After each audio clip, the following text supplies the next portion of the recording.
because they can't pay their mortgage, or the millions of people are going to get thrown out of their homes because of the inability to pay their rent. So we're going to move on these one at a time, try to do as many simultaneously as we can, but that's the reason why I focused as I have. And here's the deal. I think my Republican colleagues are going to have to determine whether or not we want to work together, or they'll decide that the way in which they want to proceed is to just decide to divide the country, continue the politics of division. But I'm not going to do that. I'm just going to move forward and take these things as they come.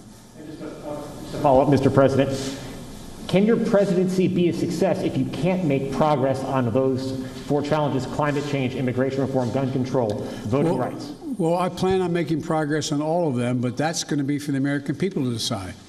I think, I doubt whether, maybe you did, maybe others did. I thought, many of you thought there was no possibility of my getting the plan I got passed without any Republican votes. Pretty big deal. Got passed. Growing the economy. People's lives are changing. So let's see what happens. All I know, I've been hired to solve problems, not create division. Okay, how about Yamiche? Thanks so much, Mr. President.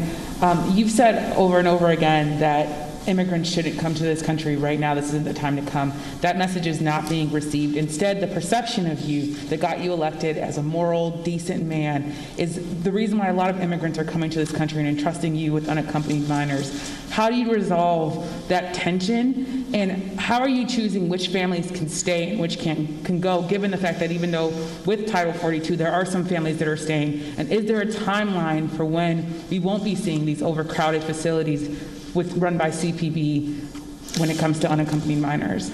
Well, look, I guess I should be flattered. People are coming because I'm the nice guy. That's the reason why it's happening. That I'm a decent man, or however it's phrased. That that's why they're coming, because Biden's a good guy. Truth of the matter is, nothing has changed. As many people came, 28% increase in children to the border in my administration, 31% in the last year in 2019, before the pandemic, in the Trump administration. It happens every single solitary year. There is a significant increase in the number of people coming to the border in the winter months of January, February, March. It happens every year.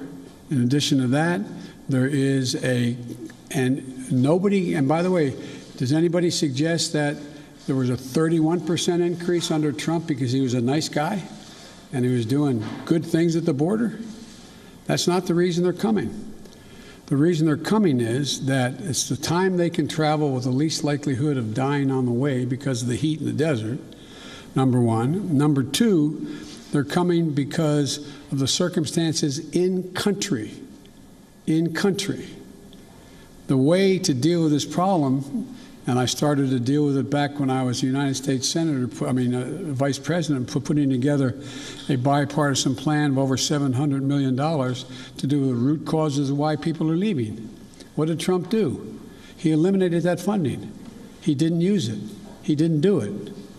And in addition to that, what he did, he dismantled all the elements that exist to deal with what had been a problem and has been continued to be a problem for a long time.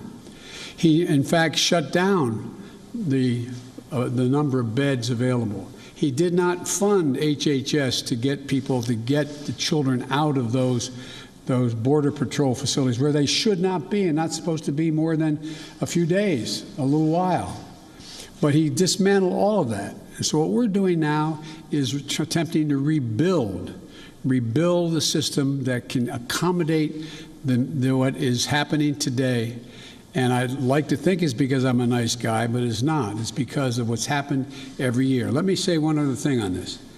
If you take a look at the number of people who are coming, the vast majority, the overwhelming majority of people coming to the border and crossing are being sent back. are being sent back. Thousands, tens of thousands of people who are over 18 years of age and single people, one at a time coming, have been sent back, sent home. We're sending back the vast majority of the families that are coming. We're trying to work out now with Mexico their willingness to take more of those families back. But that's what's happening. They're not getting across the border. And those who are coming across the border who are unaccompanied children, we're moving rapidly to try to put in place what was dismantled, as I said. For example, of all the children who are coming across the border, over 70% are either 16 or 17 years old. We're not talking about people ripping babies from mother's arms or little 3-year-olds standing on the border. Less than, I think it's 1.5% fall in the category of the very young. So what we're doing is we're providing for the space, again, to be able to get these kids out of the Border Patrol facilities, which no child, no one should be in any longer than 72 hours. And today, I went to, for example, I used all the resources available to me, went to the Defense Department, and the Secretary of Defense has just made available Fort Bliss, 5,000 beds. Be immediately available, 5,000 beds in the Texas border. So we're building back up the capacity that should have been maintained and built upon, that Trump dismantled. It's going to take time. And the other thing we're doing, I might add, am I giving you too long an answer? Because if you don't want the detail. No, but I mean, I don't know how much detail you want about immigration. Maybe I'll stop there and finish. My follow-up question is, one, if you could talk a little bit about which families, why they're being allowed to stay, what the families that are being allowed to stay, why they're being allowed to stay. And in addition to that, when it comes to the filibuster, which is what Zeke was asking about, there's immigration is a big issue, of course, when it related to the filibuster, but there's also Republicans who are passing bill after bill trying to restrict voting rights. Chuck Schumer is calling it an existential threat to democracy. Why not back a filibuster rule that at least gets around issues including voting rights or immigration? Jim Clyburn, someone, of course, who you know very well, has backed the idea of a filibuster rule when it comes to civil rights and voting rights. Well, look, I'm going to deal with all of those problems. The question is the priorities as they come and land on my plate. Let's go to the first question you asked, the first of the second questions you asked, and that is, what about dealing with families? Why are not some not going back? Because Mexico is refusing to take them back. They're saying they won't take them back, not all of them. We're in negotiations with the president of Mexico. I think we're going to see that change. They should all be going back, all be going back. The only people we're not going to let sitting there on the other side of the Rio Grande by themselves with no help are children. And what we're doing there, and it's an important point to understand. I know you understand it. I don't mean to say it that way. Important point to focus on. The vast majority of people under the age of 18 come to the United States come with a telephone number on a wristband, or come with a telephone number in their pocket in the United States. A mother, a father, a close relative, a grandmama or grandpa. What was happening before is it's taking literally weeks and weeks and maybe even months before anybody pick up the phone and call to see if there really was someone there. Well, we've set up a system now where within 24 hours there's a phone call made as that child crosses the border. And then a verification system being put in place as of today to determine quickly whether or not that is a trafficker being called or that is actually a mom, a dad, and or a close relative. They're establishing that right off the bat. If it in fact is mom or dad, dad says, to take the extreme case, I got a birth certificate. Then guess what? We're getting that kid directly to that parent immediately. And so that's going to reduce significantly. There's two ways to reduce child populations in circumstances that are not acceptable, like being held at a Border Patrol station. One is to get them to the place where they have a relative and set a date as to when a hearing can be held. The second way to do it is put them in a health and human services facility that we're occupying now, both licensed beds around the country that exist, as well as, for example, federal resources like Fort Bliss, to get them safely in a place where they can be taken care of while their fate is determined. Filibuster. So filibuster. You know, with regard to the filibuster, I believe we should go back to a position of the filibuster that existed just when I came to the United States Senate 120 years ago. And that is that it used to be required for the filibuster, and I had a card on this. I was going to give you the statistics, but you probably know them, that it used to be that from between 1917 and 1971, the filibuster existed. There were a total of 58 motions to break a filibuster that whole time. Last year alone, there were 5 times that many. So it's being abused in a gigantic way. And for example, it used to be you had to stand there and talk and talk and talk and talk until you collapsed. And guess what? People got tired of talking and tired of collapsing. Filibusters broke down and we were able to break the filibuster, get a quorum and vote. So I strongly support moving in that direction, in addition to having an open mind about dealing with certain things that are just elemental to the functioning of our democracy, like the right to vote, like the basic right to vote. We've amended the filibuster in the past. But here's the deal. As you observed, I'm a fairly practical guy. I want to get things done. I want to get them done consistent with what we promised the American people. And in order to do that, in a 50-50 Senate, we've got to get to the place where I get 50 votes so that the Vice President of the United States can break the tie, or I get 51 votes without her. And so I'm going to say something outrageous. I have never been particularly poor at calculating how to get things done in the United States Senate.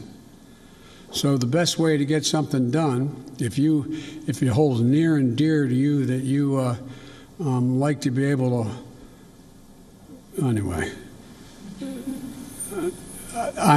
we're going to get a lot done. And if we have to, if there's complete lockdown and chaos as a consequence of the filibuster, then we'll have to go beyond what I'm talking about. Okay, hang on. Sorry. Oh, Ms. Kim. Thank you, Mr. President. To follow up on the filibuster, so do you believe it should take 60 votes to end a filibuster on legislation or 51?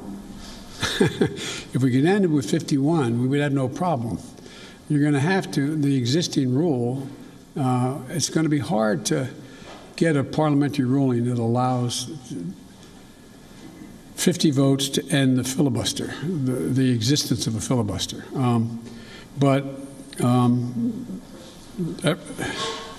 It's not my expertise in what the parliamentary rules and how to get there are, but our preoccupation with the filibuster is totally legitimate. But in the meantime, we got a lot we can do while we're talking about what we're going to do about the filibuster. Let me get here. Okay. Cecilia Vega. I'd like to circle back to immigration, please. You just listed the reasons that people are coming, talking about in-country problems, saying that it happens every year. You blamed the last administration. Sir, I just got back last night from a reporting trip to the border where I met 9-year-old Josel, who walked here from Honduras by himself, along with another little boy. He had that phone number on him, and we were able to call his family. His mother says that she sent her son to this country because she believes that you are not deporting unaccompanied minors like her son. That's why she sent him alone from Honduras. So, sir, you blame the last administration, but is your messaging in saying that these children are and will be allowed to stay in this country and work their way through this process, encouraging families like Josel's to come? Well, look,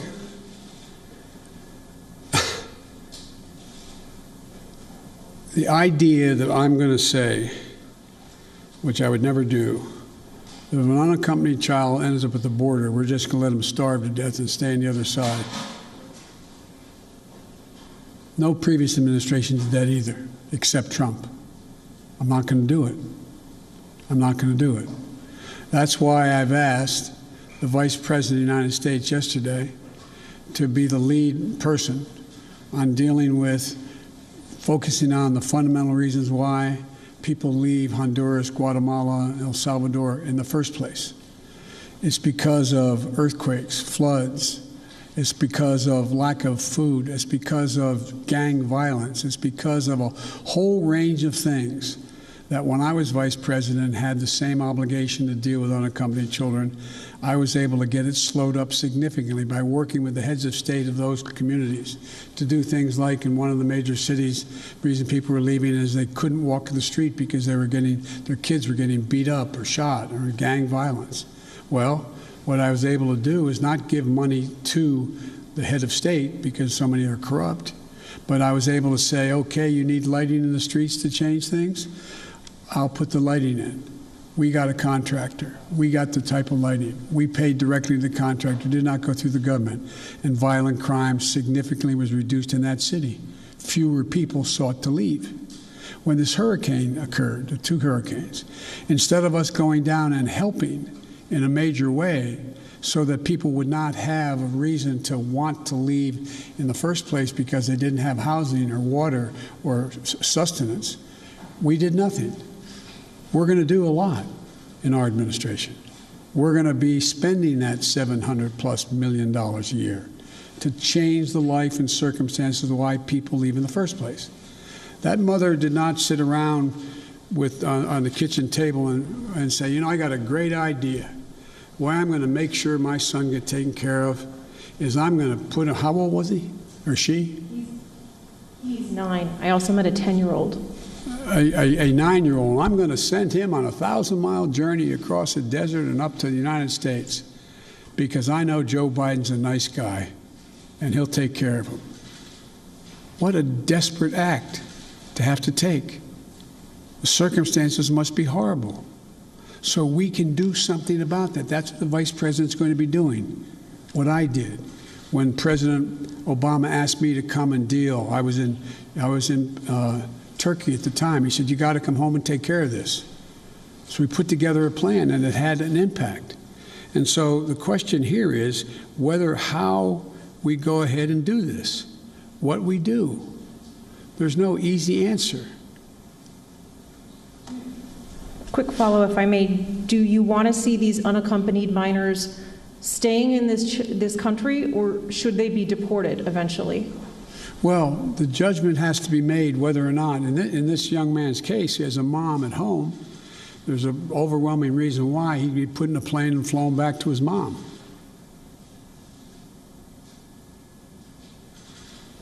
Follow, sir. You mentioned circumstances that must be horrific.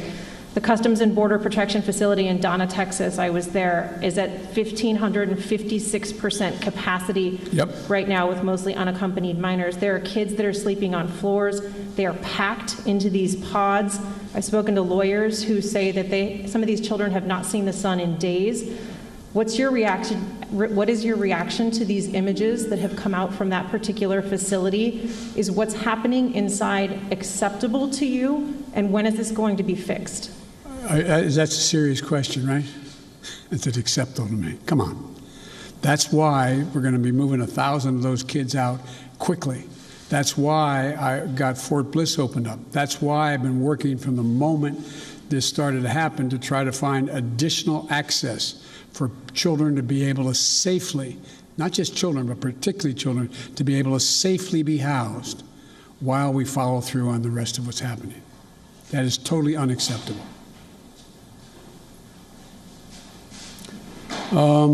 Ken. Thank you, Mr. President. I wanted to ask you about Afghanistan. You face a May 1st deadline for the withdrawal of U.S. troops from that country. As a candidate in foreign affairs, you wrote that it is past time to end these forever wars. Can you commit to the American people that by May 2nd, the U.S. will no longer have forces in Afghanistan? The answer is that it's going to be hard to meet the May 1 deadline. Just in terms of tactical reasons, it's hard to get those troops out. So what we've been doing, what I've been doing, and what Secretary Blinken has been doing, we've been meeting with our allies, those other nations that have NATO allies who have troops in Afghanistan as well. And if we leave, we're going to do so in a safe and orderly way. We're in consultation, I say, with our allies and partners and how to proceed. And Secretary Blinken is meeting in Brussels this week with our NATO allies, particularly those who have forces there. And General Austin is just met with Kayani, and I'm waiting for the briefing on that. He is the leader, quote, in Afghanistan and Kabul. And there's a UN-led process that's beginning shortly on how to mechanically get people, how to end this war. But it is not my intention to stay there for a long time. But the question is, how and in what circumstances do we meet that agreement that was made by President Trump to leave under a deal that looks like it's not being able to be worked out to begin with? How's that done? But we are not staying a long time. You just said if we leave. Do you think it's possible that we will leave? The question is when we leave. Do you believe, though, it's possible we could have troops there next year? I can't picture that being the case.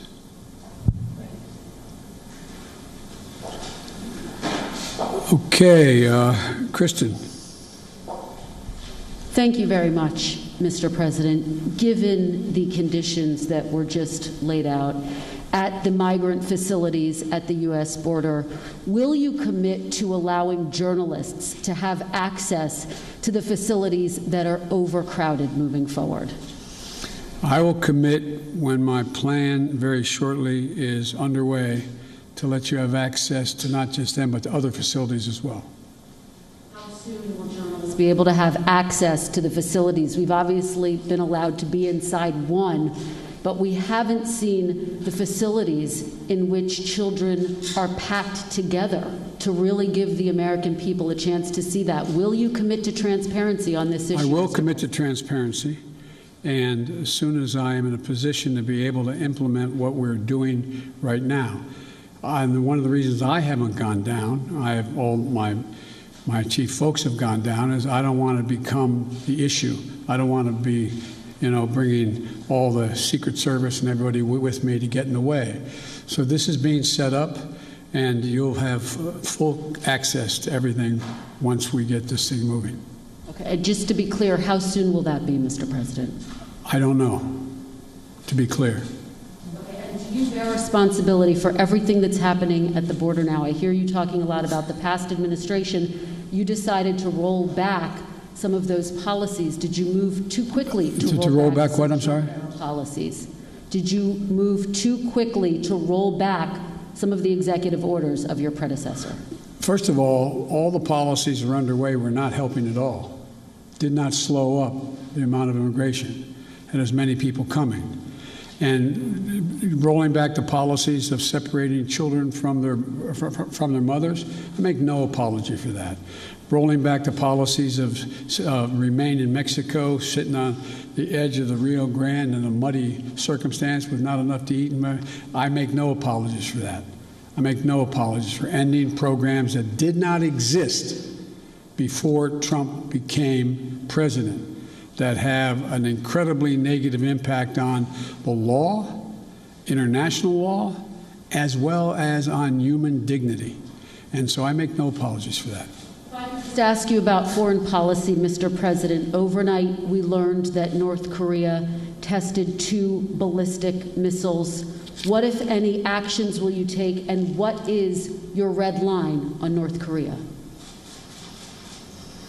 Let me say that, number one, UN Resolution 1718 was violated by those particular missiles that were tested. Number one. We're consulting with our allies and partners, and there will be responses if they choose to escalate.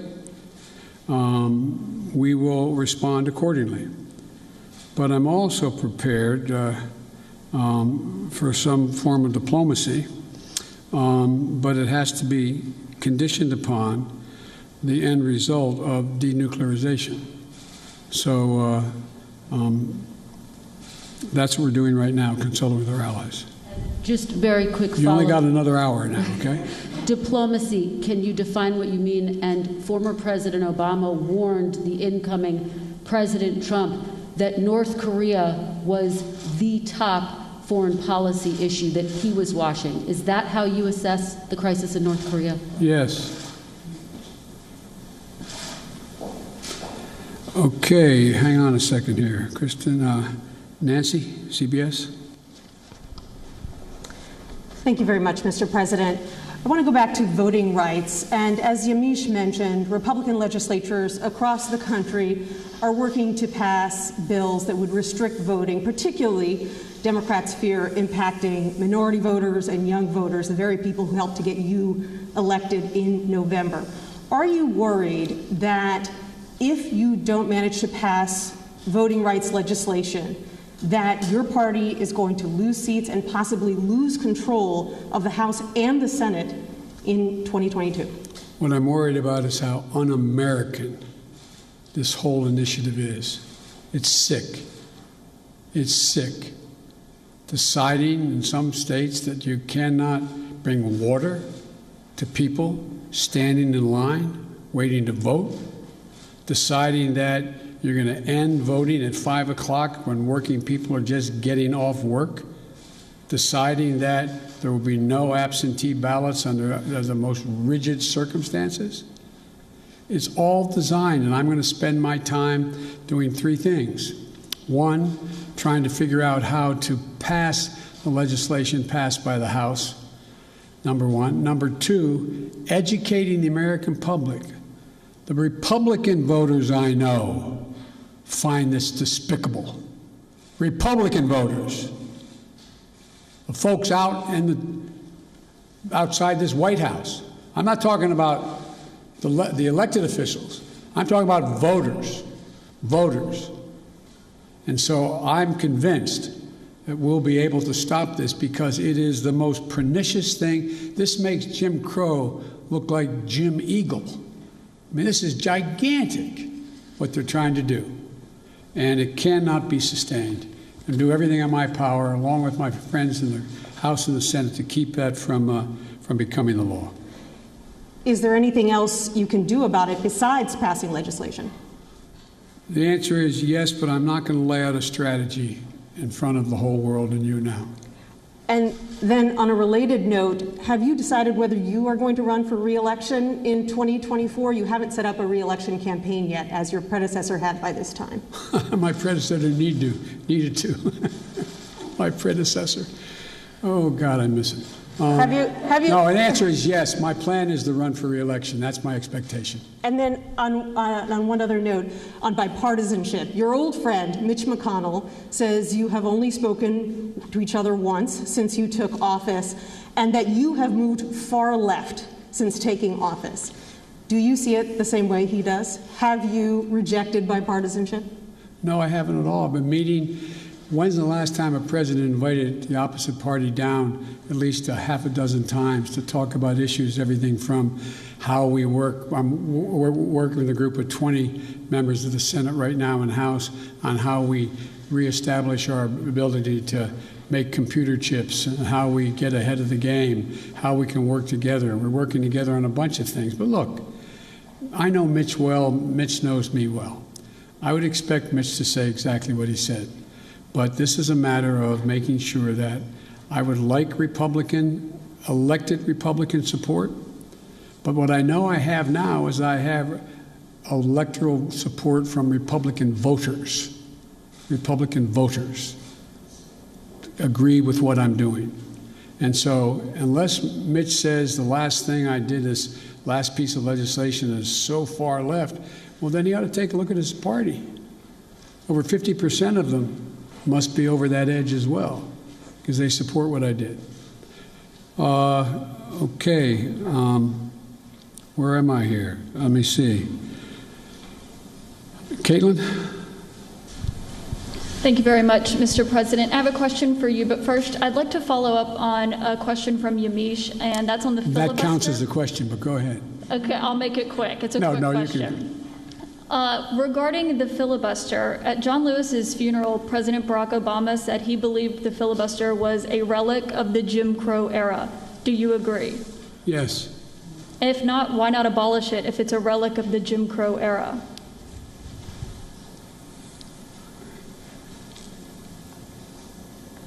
Successful electoral politics is the art of the possible. Let's figure out how we can get this done and move in the direction of significantly changing the abuse of even the filibuster rule first. It's been abused from the time it came into being by an extreme way in the last 20 years. Let's deal with the abuse first. It sounds like you're moving closer to eliminating the filibuster. Is that correct? I answered your question. You also just made some news by saying that you are going to run for re-election. I said that is my expectation. So is that a yes, that you are running for re-election? Look, I don't know where you guys come from, man. I've never been able to travel. I'm a great respecter of fate. I've never been able to plan 3.5 years ahead for certain. And if you do run, will Vice President Harris be on your ticket? I would fully expect that to be the case. She's doing a great job. She's a great partner. She's a great partner. And do you believe you'll be running against former President Trump? Oh, come on. I don't even think about it. I have no idea. I have no idea whether there'll be a Republican Party. Do you? I know you don't have to answer my question, but I mean, do you? I mean, look, this is the way I view things. I become a great respecter of fate in my life. I set a goal of that's in front of me to get things done for the people I care most about, which are hard-working, decent American people who really having it stuck to them. I want to change the paradigm. I want to change the paradigm. We start to reward work, not just wealth. I want to change the paradigm. If you notice, didn't you find it kind of interesting that my Republican friends were worried about that the cost and the taxes that had to be had, if there is any tax to be had as they talk about it, in dealing with the act that we just passed, which puts money in people's pockets, ordinary people? Do you hear them complain when they passed close to $2 trillion Trump tax cut, 83% going to the top 1%? Do you hear them talk about that at all? I love the fact that they found this whole idea of concern about the federal budget. It's kind of amazing. When the federal budget is saving people's lives, they don't think it's such a good idea. When the federal budget is feathering the nest of the wealthiest Americans, 90 of the Fortune 500 companies making billions of dollars not paying a cent in taxes, reducing taxes to the point that people who are making, if you're a husband and wife, a school teacher, and a cop, you're paying at a higher rate than the average person making $1 billion a year is. Something's wrong. Their newfound concern. I'm concerned. Look, I meant what I said when I ran, and a lot of you still think I'm wrong, and I respect that. I said I'm running for 3 reasons. To restore the soul, dignity, honor, honesty, transparency to the American political system. 2, to rebuild the backbone of this country, the middle class, hardworking people and people struggling to get in the middle class. They built America, and unions built them. The 3rd reason I said I was running was to unite the country. And generically speaking, all of you said, no, you can't do that. Well, I've not been able to unite the Congress, but I've been uniting the country based on the polling data. We have to come together. We have to. So from my perspective, it's to me, it's about just getting out there, putting one foot in front of the other, and just trying to make things better for people. Just hard-working people. People get up every morning and just want to figure out how to put food on the table for their kids, be able to have a little bit of breathing room, being able to make sure that they go to bed not staring at the ceiling like my dad did, wondering since he didn't have health insurance, what happens if mom gets sick or he got sick. These are basic things. Basic things. And I'm of the view that the vast majority of people, including registered Republicans by and large, share that same view, that same sense of what is, what's appropriate. Justin Sink, Bloomberg. Thanks, Mr. President. I wanted to ask about your relationship with China now that you've been in office for a couple months. There's obviously the meeting in Alaska that was a little theatrical, and there's the continued human rights abuses. So today, I'm wondering, are you more likely than you were when you came into office to maintain tariffs on China? Are you considering banning imports of forced labor products? And would you consider cutting off U.S. investment or Chinese access to international payment systems? Well, look, they're each specifically legitimate questions, but they only touch a smidgen of what the relationship with China really is about. I've known Xi Jinping for a long time. Allegedly, by the time I left office as vice president, I had spent more time with Xi Jinping than any world leader had, because President Obama and the Chinese President Hu decided we should get to know one another, since it was inappropriate for the President of the United States to spend time with the Vice President of another country. But it was obvious he was going to become the new leader of China. So I spent hours upon hours with him alone with an interpreter, my interpreter and his, going into great detail. He's very, very straightforward. Doesn't have a Democratic with a small d bone in his body, but he's a smart guy. He's one of the guys like Putin who thinks that autocracy is the wave of the future. Democracy can't function in an ever complex world.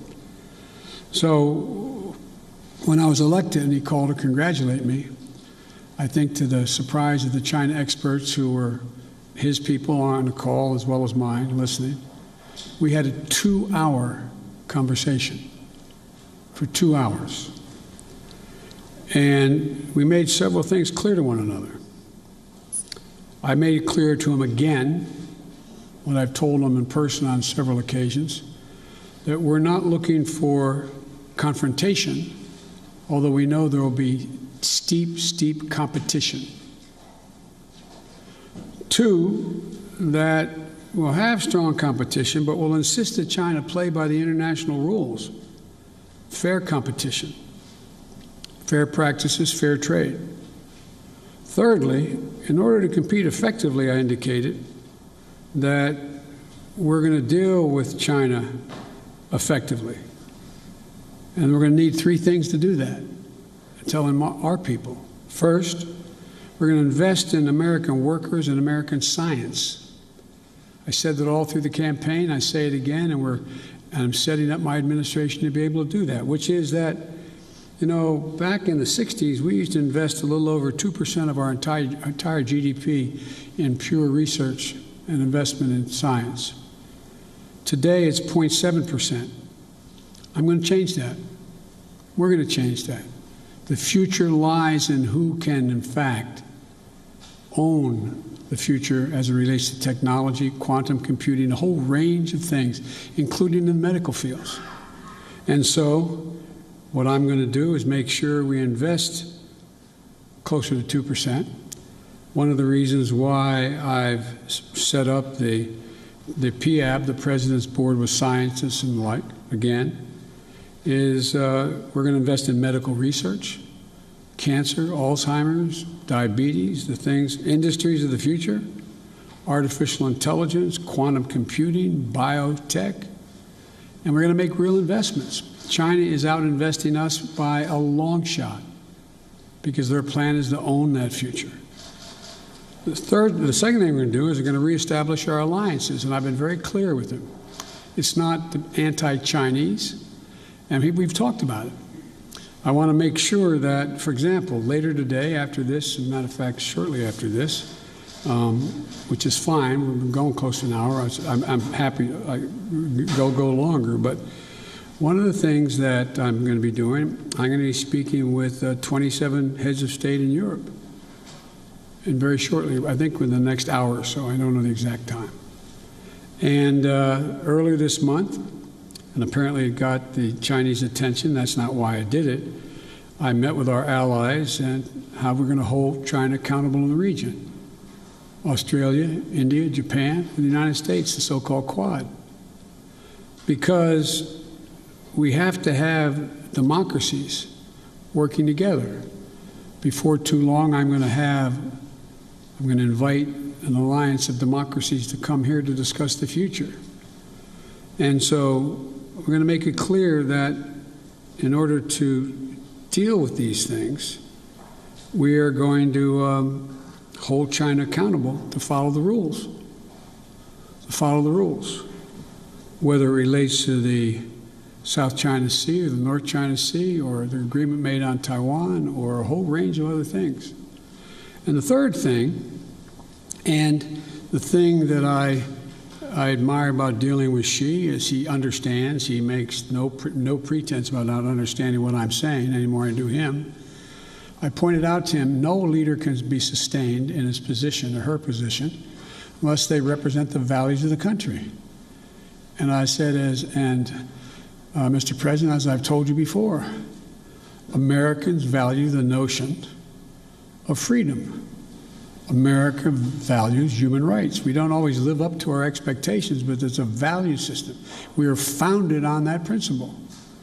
And as long as you and your country continues to so blatantly violate human rights, we are going to continue in an unrelenting way to call to the attention of the world and make it clear what's happening. And he understood that. I made it clear that no American president, at least one did, but no American president ever backed down from speaking out of what's happening to the Uyghurs, what's happening in Hong Kong, what's happening in country. That's who we are. The moment a president walks away from that, as the last one did, is the moment we begin to lose our legitimacy around the world. It's who we are. So I see stiff competition with China. China has an overall goal, and I don't criticize them for the goal, but they have an overall goal to become the leading country in the world, the wealthiest country in the world, and the most powerful country in the world. That's not going to happen on my watch, because the United States is going to continue to grow and expand.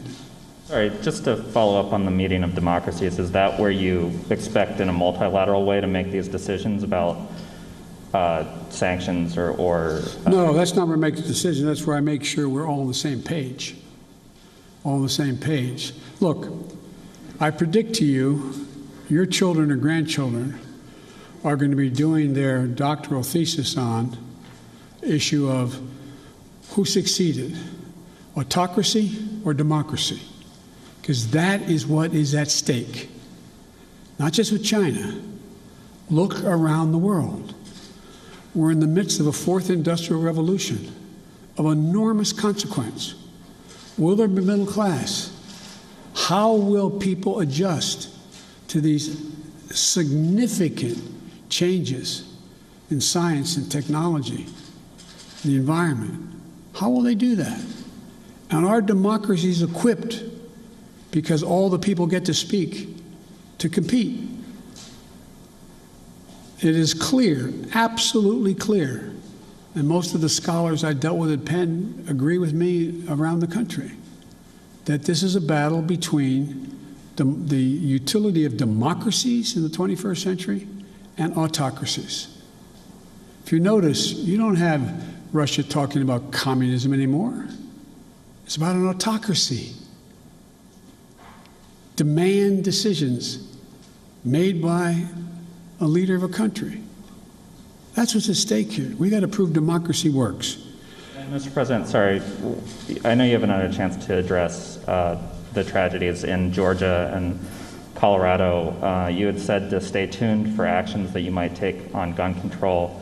Wondering if you've made a decision either about sending the manufacturer liability bill that you had promised on day one to Capitol Hill, or executive actions like going after ghost guns or giving money to cities and states to battle gun control.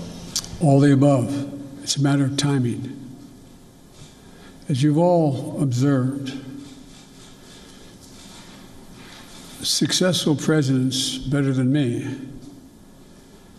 have been successful in large part because they know how to time what they're doing, order it, decide in priorities what needs to be done.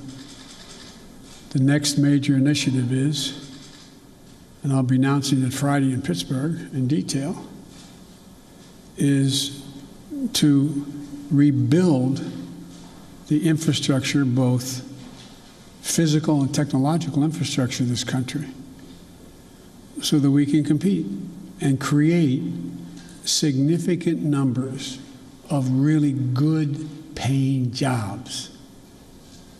Really good paying jobs. And some of you who have been around long enough to know that used to be a great Republican goal and initiative.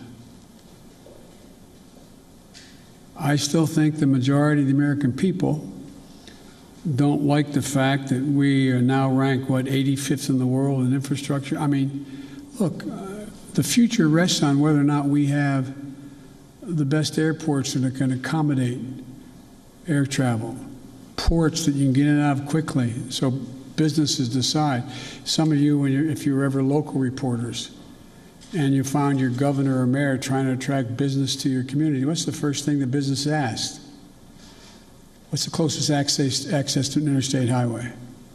How far am I from freight rail? Is the water available? Is enough water available for me to conduct my business? All the things that relate to infrastructure.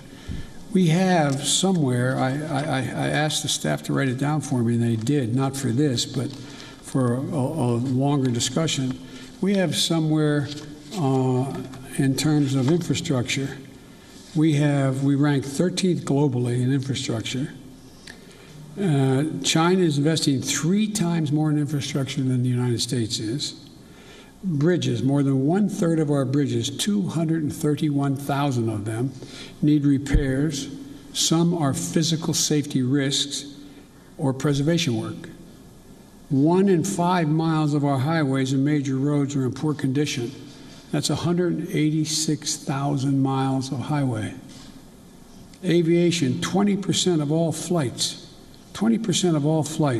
weren't on time, resulting in 1.5 million hours lost in production. 6 to 10 million homes in America still have lead pipes servicing their water lines. We have over 100,000 wellheads that are not capped, leaking methane. What are we doing? And by the way, we can put as many pipe fitters and miners on us to work capping those wells at the same price that they would charge to dig those wells. So I just find it frustrating. You talk about, last point I'll make in the infrastructure, and I apologize for spending more time on it, but is that if you think about it,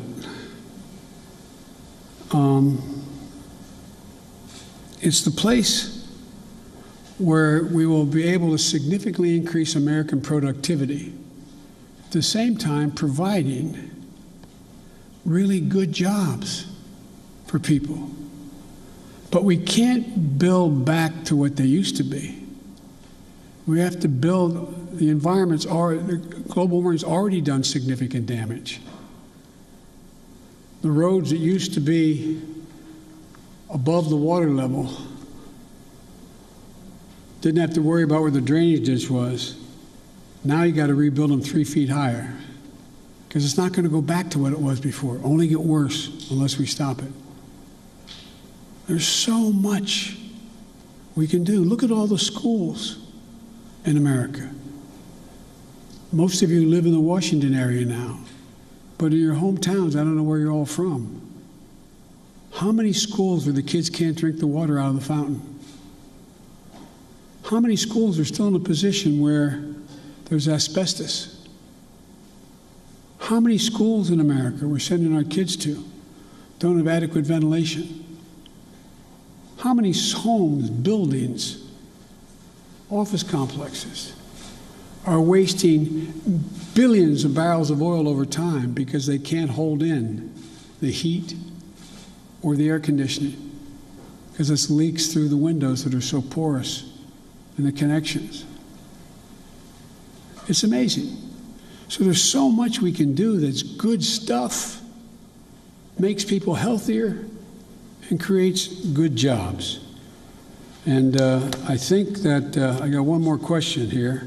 And Janet from Univision. Thank you, Mr. President. We too have been reporting at the border, and just like Cecilia, we ran into a pair of siblings who came in on Monday, were detained by CBP, had the phone number for their mother who lives in the U.S. We have contacted the mother. That's the only way they know her kids are here, because CBP today, Thursday, has not contacted that mother. So when can we expect your promise of things getting better with contacting and expediting? Well, they're already getting better, but they're going to get real. They're going to a whole hell of a lot better real quick, or we're going to hear some people leaving. Okay? We can get this done. We're going to get it done. I had a long meeting with the entire team and several cabinet level officers the other night. We're going to be moving within the next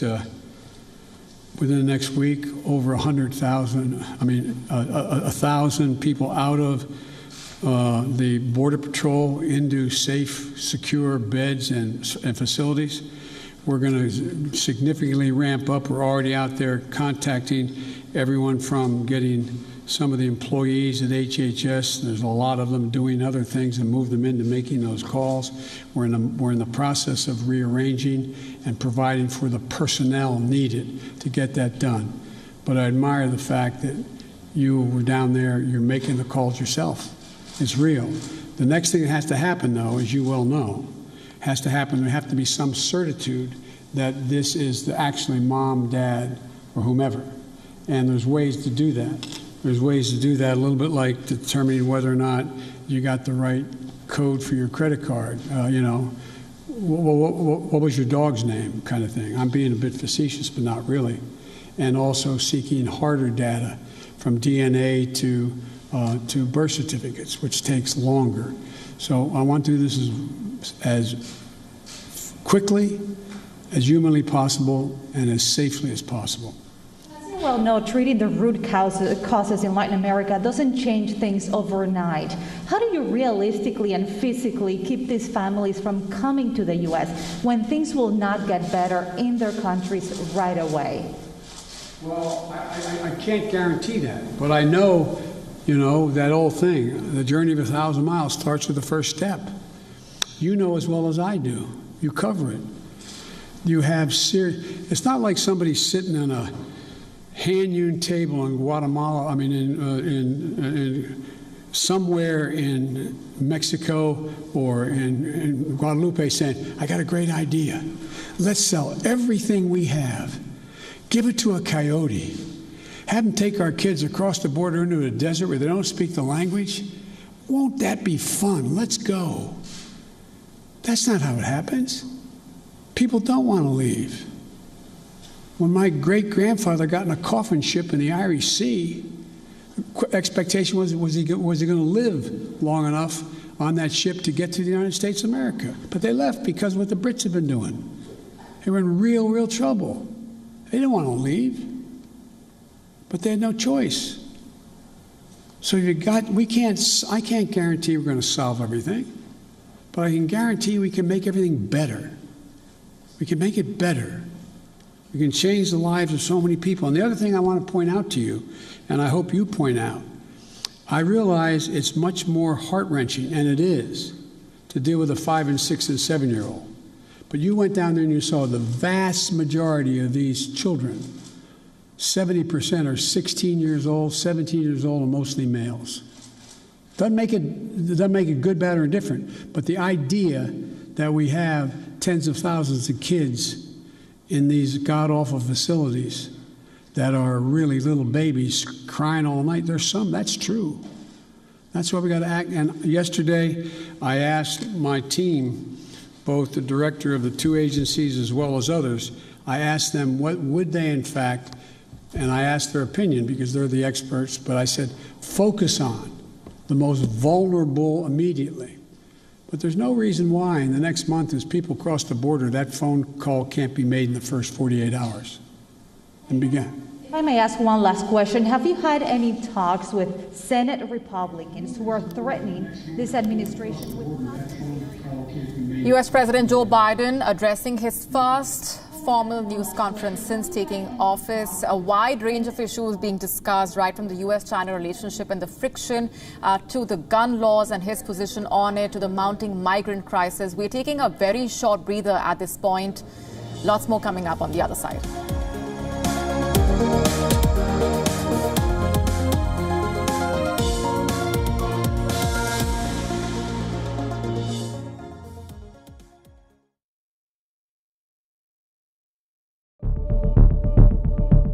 From the world's most